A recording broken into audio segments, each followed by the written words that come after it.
नमस्कार। भारत के राष्ट्रपति ये पद आखिर है क्या? क्या ये सिर्फ एक नाम का पद है या इनके पास सच में कोई शक्ति होती है? आज हम संविधान के अनुच्छेद 52 से 78 के जरिए इस पद से जुड़े हर पहलू को समझने की कोशिश करेंगे, वो भी बिल्कुल आसान भाषा में। तो चलिए शुरू करते हैं। हम इस पूरी चर्चा को 5 हिस्सों में देखेंगे। पहले समझेंगे कि राष्ट्रपति का पद क्यों है, फिर जानेंगे कि कोई इस पद तक पहुंचता कैसे है, उसके बाद पद पर बने रहने के नियम क्या हैं, उनके पास क्या शक्तियां हैं और उन पर क्या पाबंदियां हैं, और आखिर में वो सरकार के साथ मिलकर कैसे काम करते हैं।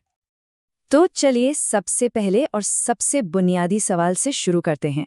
आखिर राष्ट्रपति पद की नींव क्या है? देखिए, संविधान का अनुच्छेद 52 सुनने में बड़ा सीधा साधा लगता है। बस एक लाइन, भारत का एक राष्ट्रपति होगा। पर जरा सोचिए, ये एक छोटी सी लाइन कितनी जबरदस्त है। यही वो नींव का पत्थर है जिस पर देश का सबसे बड़ा संवैधानिक पद टिका है। इसका मतलब साफ है, देश का मुखिया हमेशा रहेगा। ये पद कभी खाली नहीं हो सकता। ठीक है, तो पद तो बन गया। अब अगला सवाल ये है कि कोई व्यक्ति इस पद तक पहुंचता कैसे है, क्या प्रक्रिया है? राष्ट्रपति बनने के लिए 4 मुख्य शर्तें हैं। पहली, उम्मीदवार को भारत का नागरिक होना चाहिए। दूसरी, उम्र कम से कम 35 साल होनी चाहिए। तीसरी, उसमें लोकसभा सदस्य बनने की सारी योग्यताएं हों। और चौथी, वो किसी भी सरकारी लाभ के पद पर ना हो। मतलब ये शर्तें पक्का करती हैं कि उम्मीदवार अनुभवी और निष्पक्ष हो। अब यहाँ एक बहुत ही दिलचस्प बात सामने आती है। राष्ट्रपति का चुनाव आम जनता सीधे नहीं करती। नहीं, इसके लिए एक खास सिस्टम है जिसे इलेक्टोरल कॉलेज कहते हैं। इसमें होते हैं संसद और राज्यों की विधानसभाओं के सिर्फ चुने हुए सदस्य। लॉजिक ये है कि राष्ट्रपति को वो लोग चुने जिन्हें जनता ने खुद चुना है। एक तरह से ये जनता का ही अप्रत्यक्ष चुनाव हुआ। चुनाव का तरीका भी बहुत अनोखा है। इसे प्रोपोर्शनल रिप्रेजेंटेशन कहते हैं। इसे आसान भाषा में समझें तो इसमें हर राज्य के वोटों की एक वैल्यू तय होती है और वोटर्स अपनी पसंद के हिसाब से उम्मीदवारों को रैंक करते हैं। ये थोड़ा मुश्किल सिस्टम इसलिए बनाया गया है ताकि जो भी जीते उसे सिर्फ कुछ बड़े राज्यों का ही नहीं बल्कि पूरे देश का समर्थन हासिल हो। और हाँ, अगर इस चुनाव प्रक्रिया को लेकर कोई भी विवाद खड़ा होता है तो उसे सुलझाने का अधिकार सिर्फ और सिर्फ भारत के सुप्रीम कोर्ट के पास है। ये एक तरह की संवैधानिक गारंटी है ताकि ये चुनाव निष्पक्ष बना रहे। चलिए अब आगे बढ़ते हैं। मान लीजिए चुनाव हो गया। अब देखते हैं कि पद पर रहते हुए राष्ट्रपति का कार्यकाल और बाकी शर्तें क्या होती हैं। अनुच्छेद 56 के मुताबिक राष्ट्रपति का कार्यकाल एकदम साफ है, 5 साल। ये एक तय समय है ताकि वो देश के प्रमुख के तौर पर अपनी भूमिका ठीक से निभा सकें। लेकिन यहाँ एक बहुत जरूरी बात है, देश का सर्वोच्च पद एक पल के लिए भी खाली न रहे। इसके लिए नियम है कि मौजूदा राष्ट्रपति तब तक पद पर बने रहेंगे जब तक कि नए राष्ट्रपति आके पद संभाल नहीं लेते, भले ही उनके 5 साल पूरे क्यों न हो गए हों। इसके अलावा भी कुछ खास शर्तें हैं।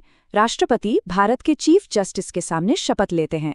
वो चाहें तो कितनी भी बार दोबारा चुनाव लड़ सकते हैं और अगर किसी वजह से उनका पद खाली हो जाए तो 6 महीने के अंदर चुनाव कराना ही होता है।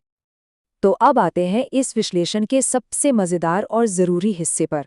राष्ट्रपति की शक्तियां क्या है और उन पर क्या सीमाएं हैं। अनुच्छेद 53 कहता है कि केंद्र सरकार की सारी एग्जीक्यूटिव पावर यानी कार्यकारी शक्ति राष्ट्रपति के पास है। इसका मतलब ये हुआ कि टेक्निकली सरकार का हर फैसला, हर नियुक्ति, हर अंतर्राष्ट्रीय संधि सब कुछ राष्ट्रपति के अधिकार में आता है।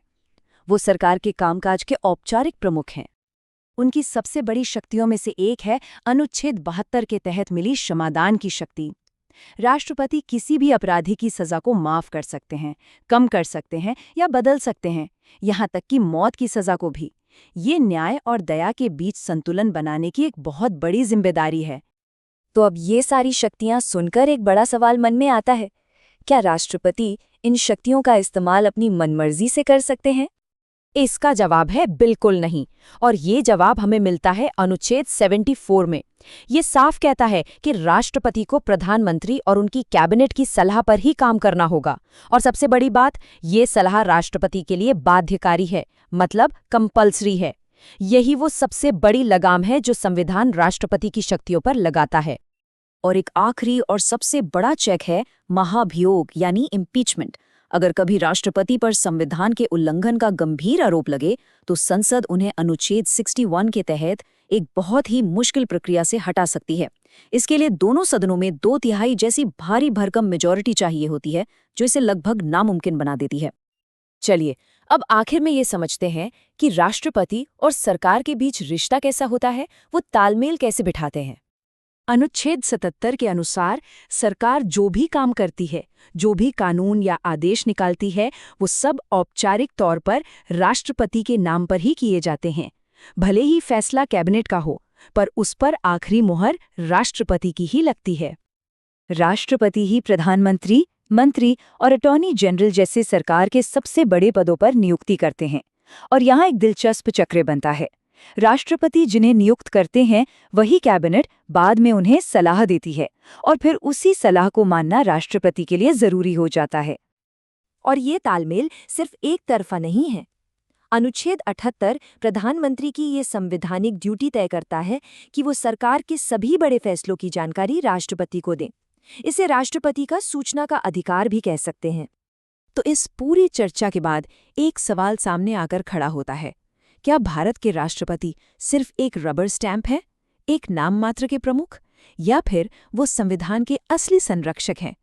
सच तो ये है कि उनकी भूमिका इन दोनों के बीच एक बहुत ही नाजुक संतुलन पर टिकी है, और यही हमारे लोकतंत्र की खूबसूरती है।